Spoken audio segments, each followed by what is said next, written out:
Welcome to the eternal life of the Black Dahlia, the story of the most famous unsolved murder in Los Angeles and the woman behind the myth who never dreamed of infamy. This is Allegra Lansing. In our final episode, The Reclamation of Elizabeth Short, we give her back what she lost: her name, her story, and her humanity. For 12 episodes, we've followed Elizabeth Short from childhood to the flickering edges of Hollywood, through the quiet heartbreaks, the restlessness, the wanderings that became her mythology. We've seen her through the eyes of lovers, friends, suspects, and storytellers. We've seen her alive, and we've seen her dead and dismantled, her body become a cruel joke that lasts for the ages. We've seen the brutal failure of law enforcement to find her killer, while the press and pop culture have appropriated her life and her death for public consumption. But now, we step into the shadow that followed. After January 15, 1947, Elizabeth Short ceased to exist as a person. She became a symbol, first of danger, then of desire. The press renamed her the Black Dahlia and stripped her of everything that made her human: her laugh, her loneliness, her hope. In that transformation, she was lost again, not into the hands of her killer this time, but into the grip of a culture that found profit in her pain. "You wanted to be remembered," I imagine telling the real Elizabeth, and I hear her whisper in response, "They remembered the wrong things." They did remember wrong. They remembered the body, the brutality, and the way she died. They remembered the search for justice, for suspects, for the killer or killers. We begin here with the people who had to keep living, the ones who didn't have a body to bury until after the photographers and officials were done, the ones whose grief was a public commodity, and the ones who, for all the world's obsession with the Black Dahlia, never got to simply mourn Elizabeth Short. This is not a story about her murder. It's about what was left behind, the echo that kept speaking after she was gone. It begins with her mother, Phoebe, sitting at her kitchen table in Medford, Massachusetts, when the phone rang. A man's voice told her he had good news. Her daughter, he said, had won a beauty contest in California. Phoebe smiled, relieved. For a brief moment, she believed Elizabeth had finally caught a break. The man on the phone was a reporter from the Los Angeles Examiner, fishing for confirmation before the police had even called. That was how she learned her daughter was dead. From that day forward, the Short family lived in a different kind of silence. Not peaceful, but heavy. The kind that settles into a house and never fully leaves. In the weeks after the murder, strangers wrote letters to Phoebe. Some offered sympathy. Many did not. Tabloids printed Elizabeth's photograph beside headlines that reduced her life to implication and innuendo. Reporters appeared at the door, asking what kind of girl she had been, as if character could explain violence. Phoebe refused them. She withdrew from public life almost entirely. Neighbors later remembered her as polite but wary, a woman who tended her garden, attended church, and rarely spoke of California. She carried that phone call like a scar. One acquaintance would later say, "It wasn't just that Elizabeth was gone. It was that the world seemed to enjoy it."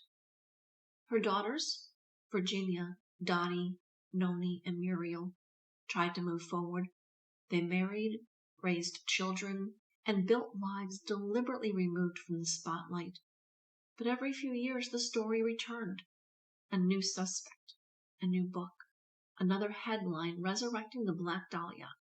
Not Elizabeth, never Elizabeth, always the symbol. Virginia Short West lived the longest with the public's curiosity.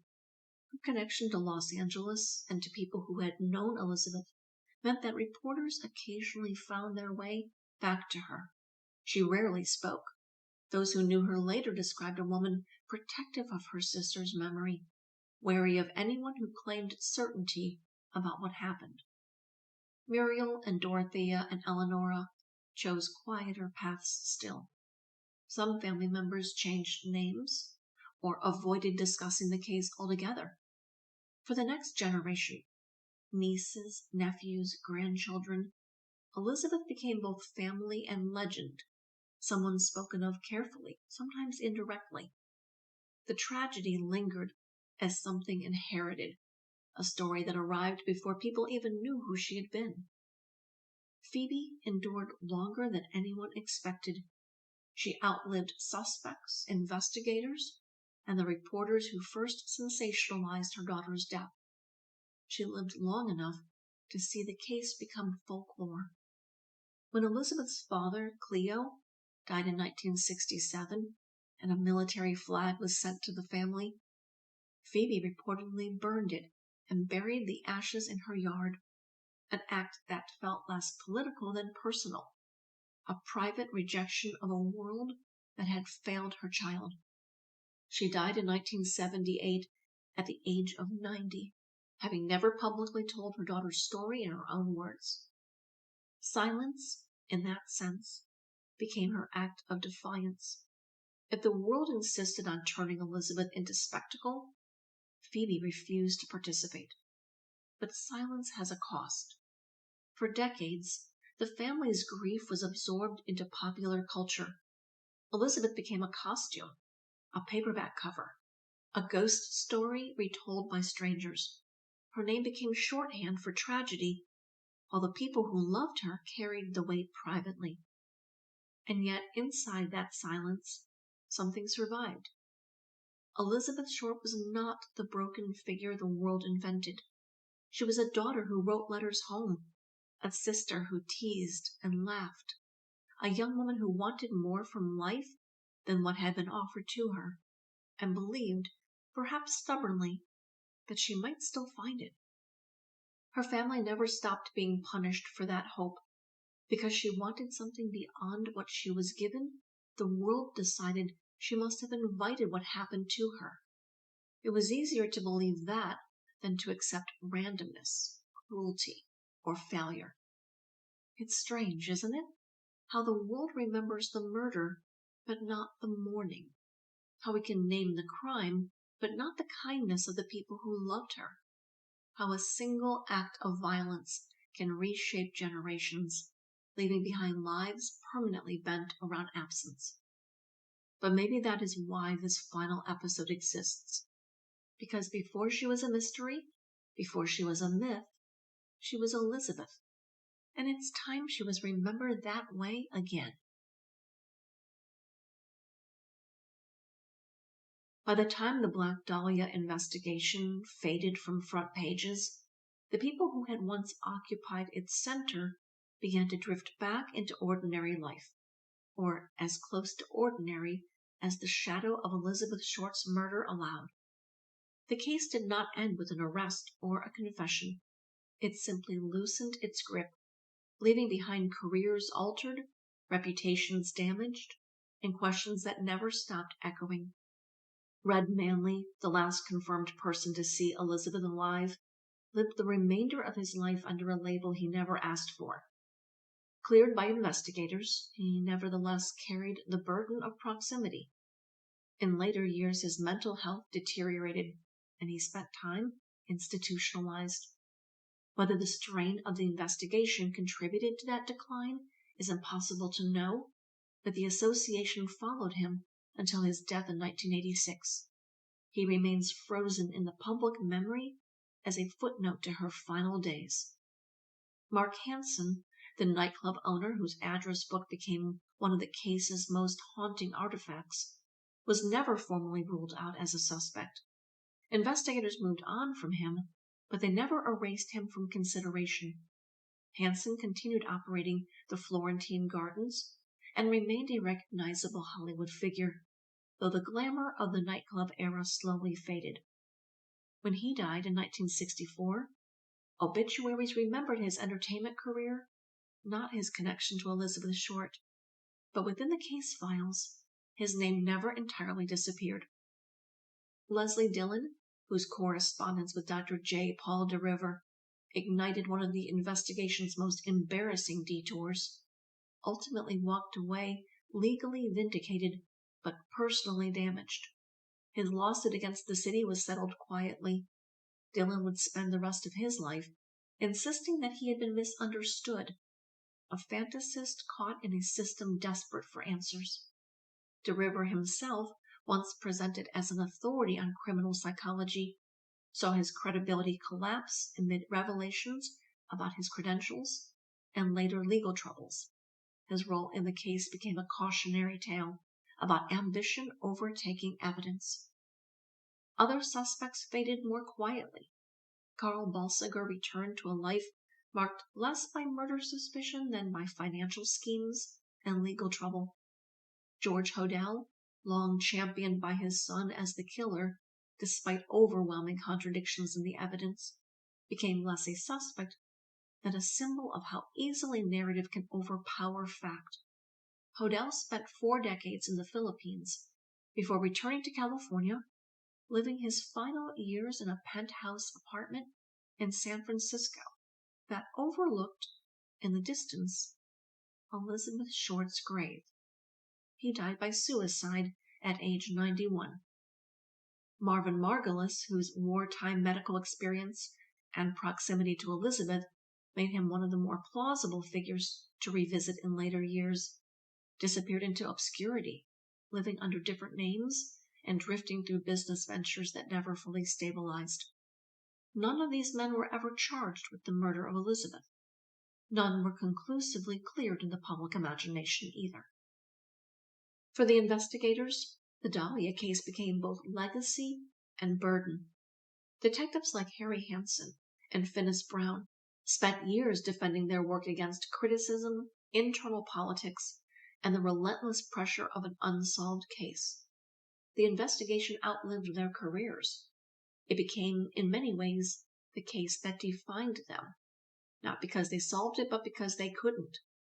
In later years, Hansen served as a technical advisor on dramatizations of the case, watching as fiction replaced memory. The journalists and writers who followed left a different legacy. Reporters like Aggie Underwood helped shape the early mythology, sometimes pushing against sensationalism and sometimes feeding it. Decades later, James Ellroy transformed the Dahlia into literature, channeling his own unresolved grief into a novel that redefined the case for a new generation.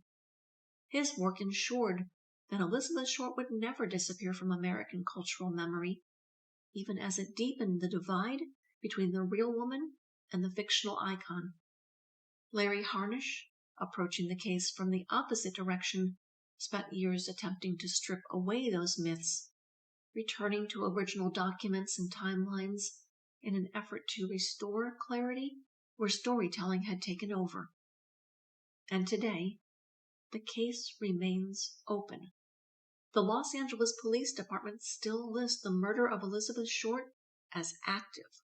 A detective remains assigned to it, not because a solution is expected, but because the file was never closed. Advances in forensic science have solved many mid-century crimes, but the Dahlia case suffers from the limitations of its time. Compromised evidence, lost records, contaminated scenes.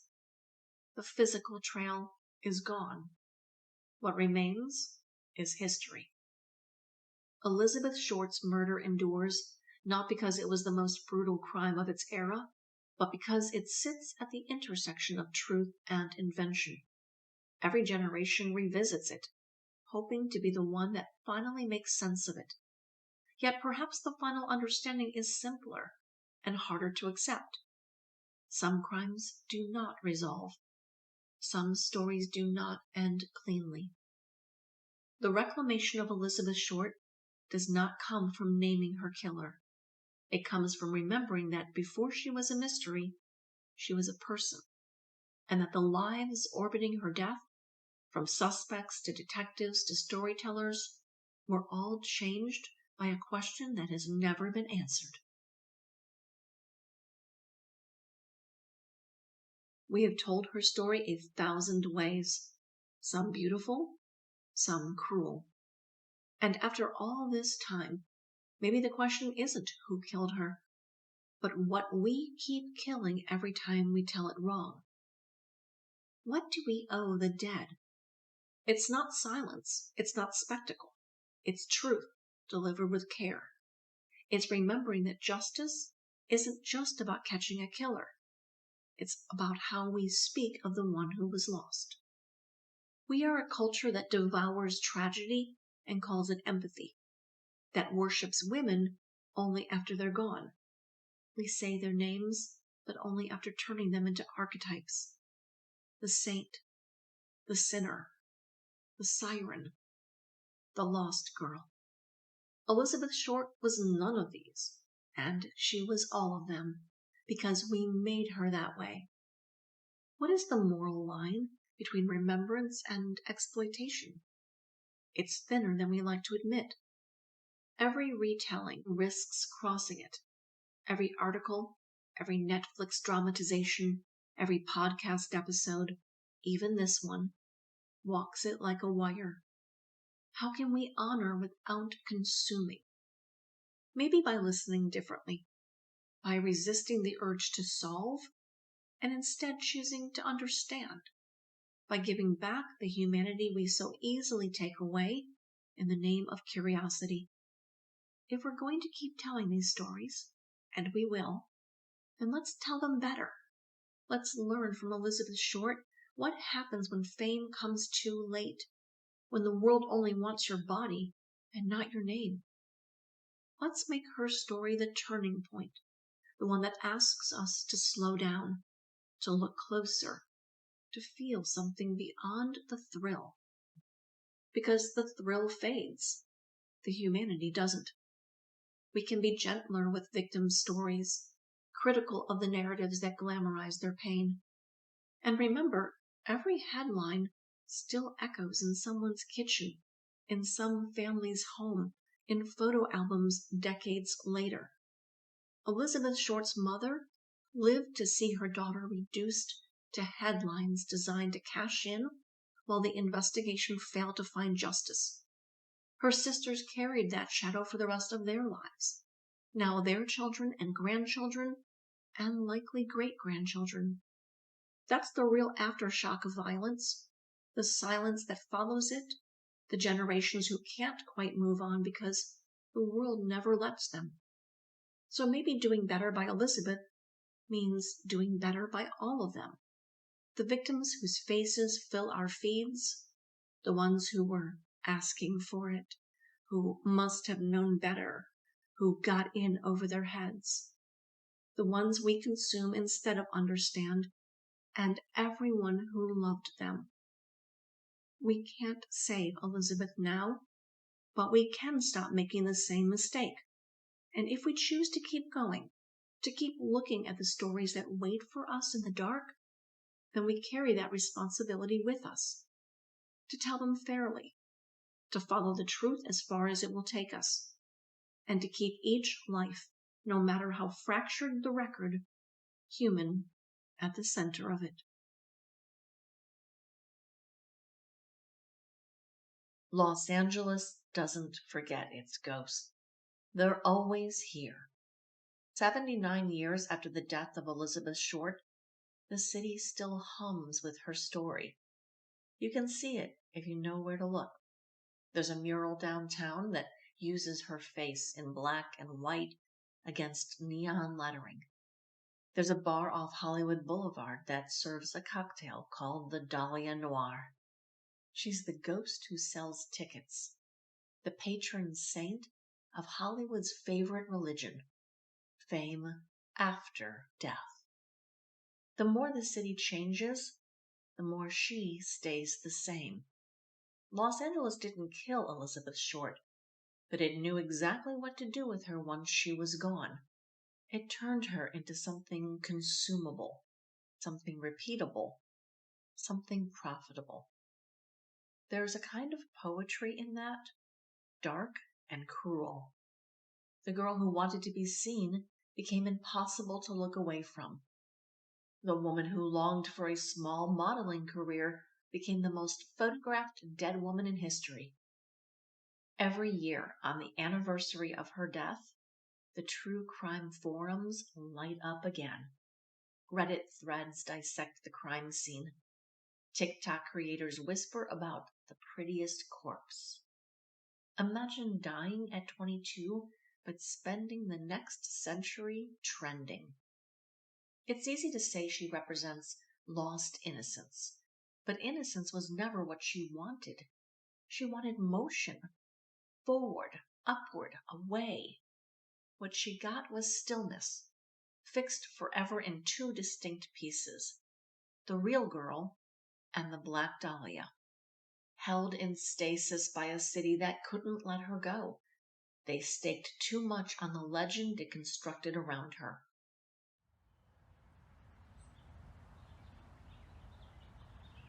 The sidewalk on South Norton Avenue in Limerick Park is clean now. New curbs, manicured lawns. No trace of what happened that long ago January morning. It's a quiet day today. The sun is up. The morning rush hour has quieted.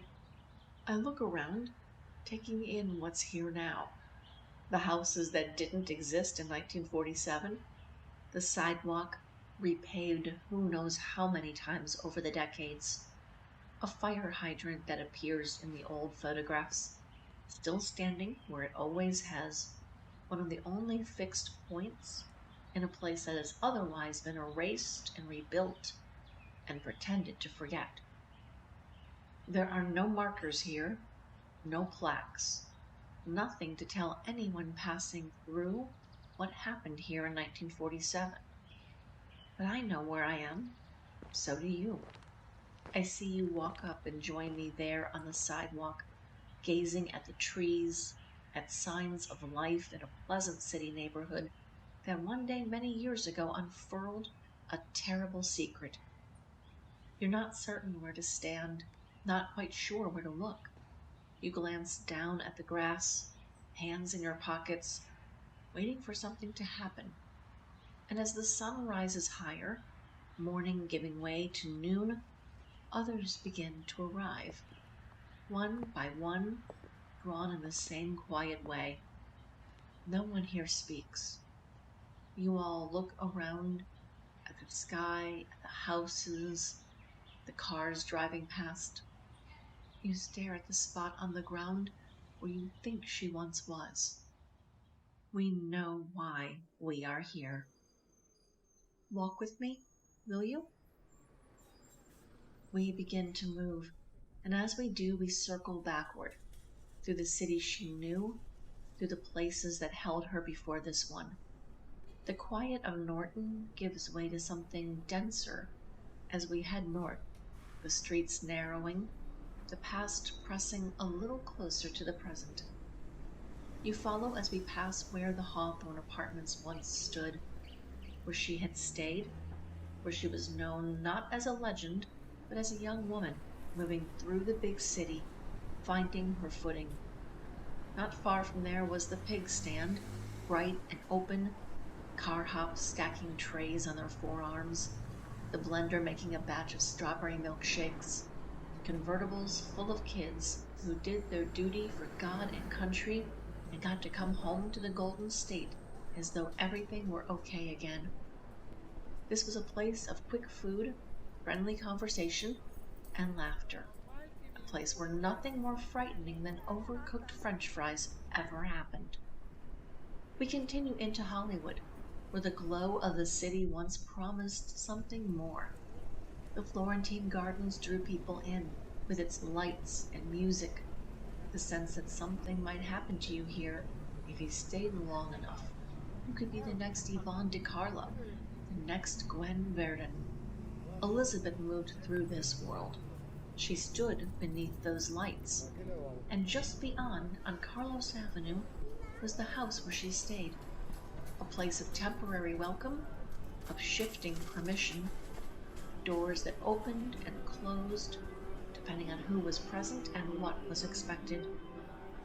As we shift into mid-afternoon, we move again, further along to the Chancellor, another temporary address in a life built on movement. You know this story well now, the way she lived, the way she kept going, always just on the edge of something new, something better, something just within reach. Phone numbers, phone calls, dinner dates, dancing late. Then we turn toward downtown. The sun begins to dip lower.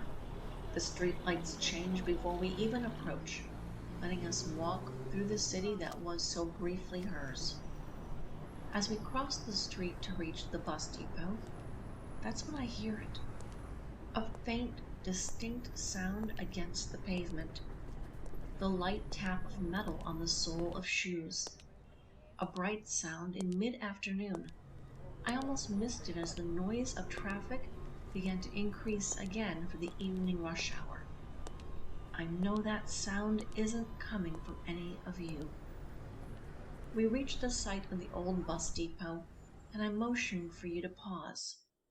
This is where her future was waiting. Inside a locker, already paid for, were 2 suitcases and 2 hat boxes. Everything she needed to leave Los Angeles that night. Carefully packed, deliberately arranged, the belongings of a woman who still believed she was going somewhere. They were waiting for her. She would have gone to Chicago, stayed a few weeks, perhaps a month or 2, made a few dollars, met a few new contacts, and then maybe, I hope maybe, she would have decided to go home, to Medford, to her mother and her sisters, and a new life, a long life, a full life. But she never came back. As we leave the bus depot together, I feel movement beside me, like a breath trying to keep up. Nobody else seems to notice. We take the final stretch together, just a few blocks more, until the Biltmore rises ahead of us, steady and unchanged, a temple of gold and glitter. This is where she was last seen, where she sat, where she made her calls, where she tried to solve whatever stood between her and that next step forward. We go inside into the lobby. You take it in. The doors, the glass, the movement inside, strangers crisscrossing marble floors, hands shake, deals and dates, new chapters written. Dark is falling now, and I walk to the door, open it, and let you out. One by one, you drift away, back to the city, back to your lives. The light transforms as you go, dusk folding into darkness, the city beginning to glow from the streetlights above. I watch you all walk away. I stand facing the front of the Biltmore. I see the reflection of the lights as they rise behind me. For a moment, I hesitate. Could that be? I look closer. The lights grow brighter, and there she is, reflected beside me, her hair and makeup flawless, a tan coat over a black suit, black suede heels with brand new taps. She is here. She is whole. You're not haunting Los Angeles, I whispered to Elizabeth. Los Angeles is haunting you.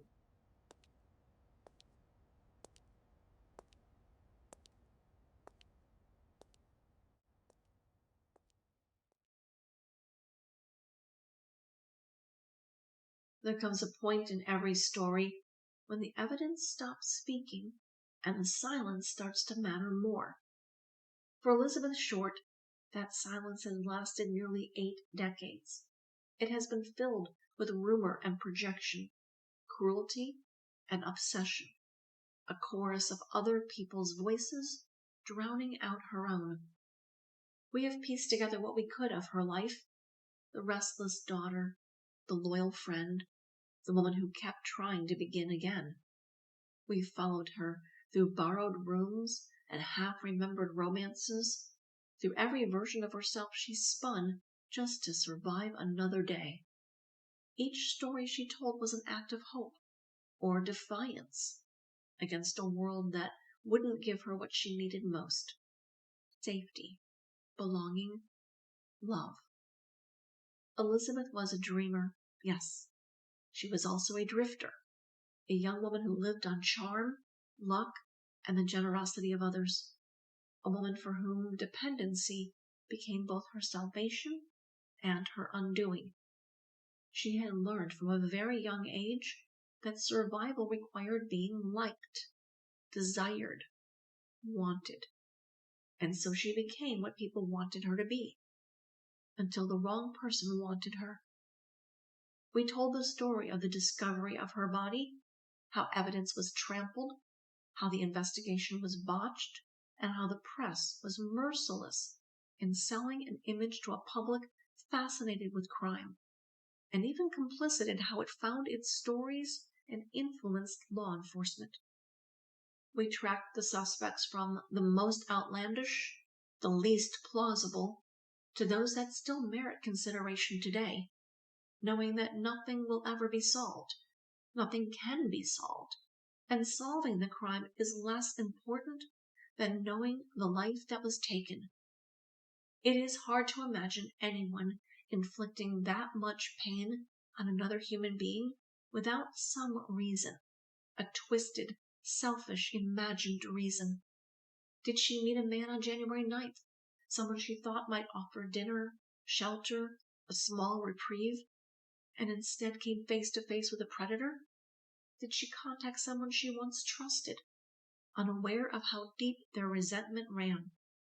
We cannot know. We cannot know why she was kept, tortured, murdered, mutilated, drained, and displayed like an exhibit in the city she longed to conquer.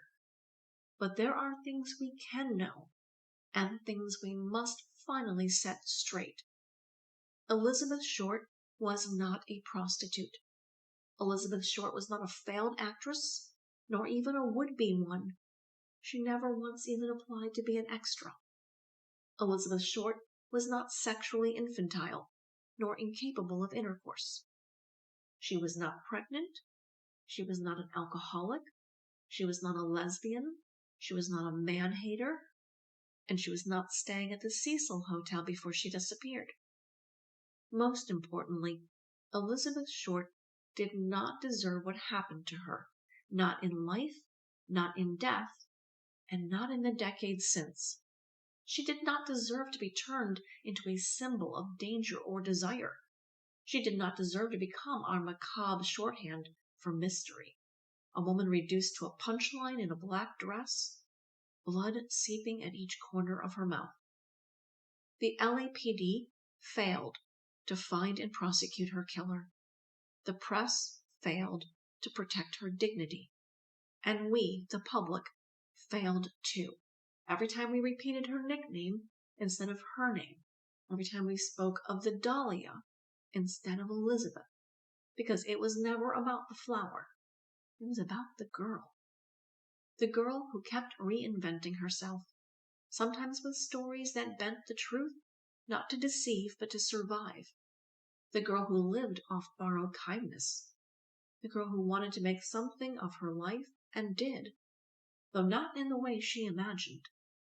Elizabeth Short's death is unknowable, but her life, fragile, beautiful, fractured, and brave, is right here in the traces she left behind.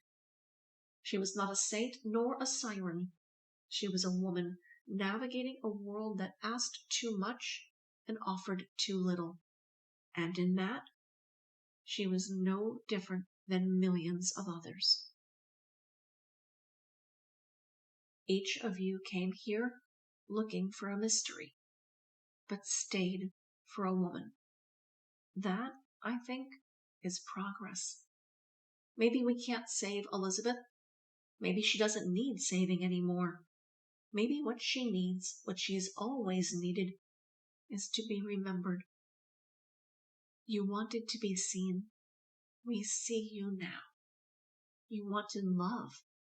You were loved. You wanted to matter.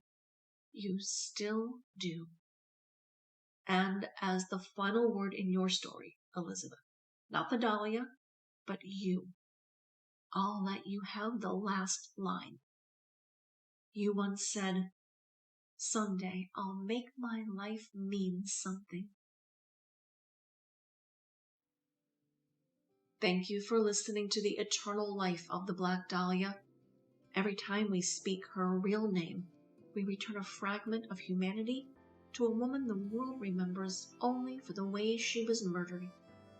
This is Allegra Lansing. Until we meet again, may we remember Elizabeth Short, not for how she was found, but for how she lived, and how deeply she longed to be seen. If this story has stayed with you, I invite you to subscribe and join me as we continue to explore stories like this, stories of crime, culture, and consequence, not to be consumed by the darkness, but to understand it, and together find the light. This series is based on historical records, contemporary reporting, and archival research, all writing and narration by yours truly. You'll find a list of citations, some used in this series, some recommended for further exploration, in our show notes. Theme music is Black Screen by Hudson.